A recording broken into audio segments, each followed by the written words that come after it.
So to access the effects on Premiere Pro, we'll go into Windows. I'll go to Effects, show Windows, check your effects and click on it. Once you click on it, you come up to this place where you see Effects panel.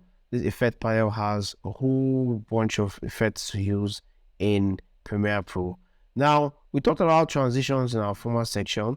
In effects has a whole lot, from the color grading, that's the lumetri presets for films and colors you can use for films, to the audio effects, to the audio transitions, to the video effects, where you can actually do many effects on videos. And you just have a whole lot of fun doing all this, because you get to learn what effects are and you get to also practice it on video. Let's test that one for a minute. So let's say I have this preset which I got for an effect or a zooming effect on a video. So I drag it and I drop it on my video, and I make sure that it's activated, and I play the video. So once I play the video, you'll see that the effects will be taking place by zooming in. As you can see, the video is being zoomed in. You should look at it way more. This video is being zoomed in, and I promise you this video was not zoomed in when it was shot on a drone. It was the effects I just added to it that made it zoom in. Now let me close the effects so you see what I'm talking about. Now let's play the video. So you can see that the video is playing, and I just removed the visual effects, or the effects, not the visual effect. I just removed the effect I added to the video.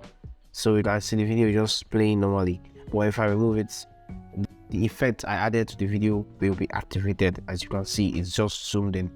So the difference from video effects and also visual effects, so you need to know the difference between both of them.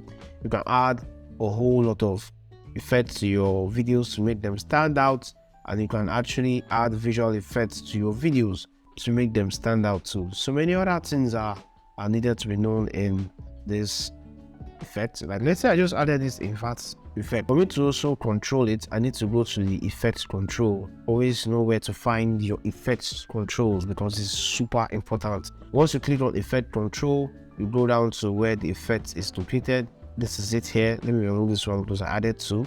This is the invert effect. It inverts all the colors.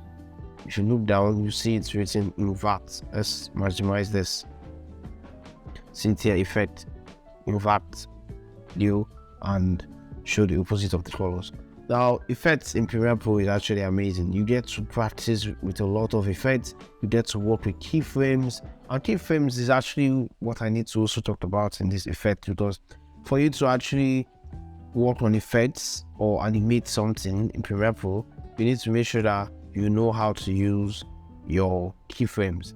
Keyframes are actually animation stopwatches. All these stopwatches you see here, let me just talk about it before I move to the next section.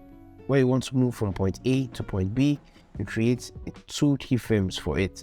So if you want to create a keyframe, go to your Premiere Pro, go to effects controls, and click on all these stopwatch. Just test them out, so you'll be able to test out which is best for you to use for a particular video. Now let's say I want my video to zoom in, and I don't want to add the transform effect or the gentle zoom effect. Let me remove the effect. I've removed the effect, and I want to also remove all these keyframes. Now let's create a scaling effect on our video. We come up here, we click the stopwatch, start now. Now once we click it, a keyframe is being created. So we scroll to a particular time frame that we want, and we also press it. We also click this add keyframe immediately. Once we add this keyframe, now we are seeing our video zooming from this 119 point to the next point. Now let's increase this to 200 or something. Yes, good. Or 361. It's good. Then let's go back. So now we have created an effect on our video, which click on it. Once you click on it to show this effect control, which scales our video from 119 points to 361 points. Now let's go back. Now play the video. Now see how we're zooming in, like the camera is zooming in real life. We have come to conclusion to this effect section. We'll be moving on to the next section, which is audio and music.